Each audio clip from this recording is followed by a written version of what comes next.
Hi, I'm Rick Mills, and welcome to the South Dakota State Railroad Museum here in Hill City. We're located right next to the 1880 train, which has been here for 65 years. So we have the best place in South Dakota for a railroad museum that interprets all of the railroad's histories in South Dakota.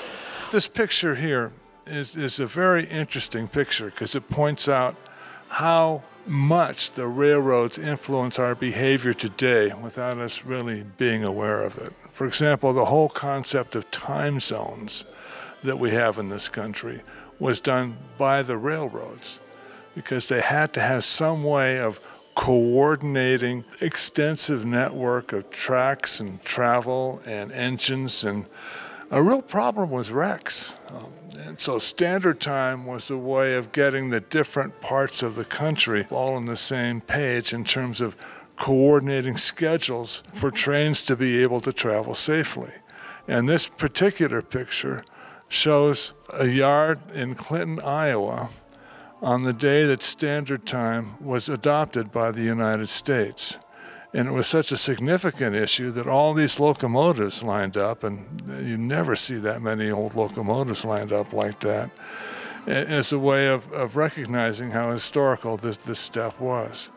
And as a result of that, daylight savings time, standard time, mountain time, eastern time, western time, they were all created to make the railroads function efficiently and safely. This was kind of an interesting project because so many railroad museums have a depot or a station to be built in, but this building was built specifically for the museum, but we really didn't have a depot section that actually would illustrate like the ticket office and the agent's office. I think my board of directors thought I was crazy back in 2014 because I told them, I said, I need a car trailer to go get a bunch of old siding.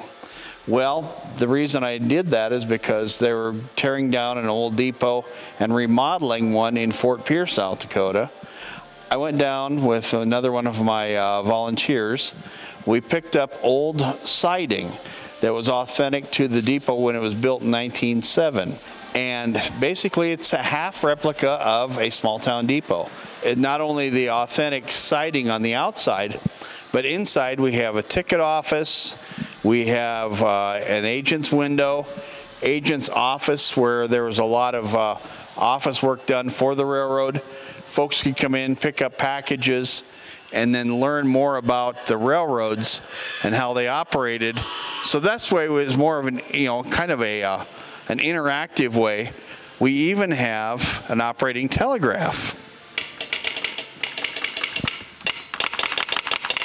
It's hard for me to underestimate the impact that railroading has had upon our whole concept of dining out, of hotels, of travel across country, of uniting the nation through the freight travel.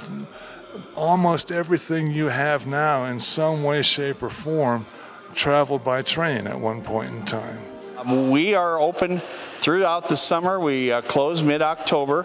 Then we open again between Thanksgiving and Christmas for what we call our Trees and Trains exhibit. Then we close for January through April, and we go out and do different programming around the state of South Dakota. We also have programs here in the museum and then put in new exhibits for the following year. So if you're interested in finding out more about the museum at any time, just go on our website, sdsrm.org.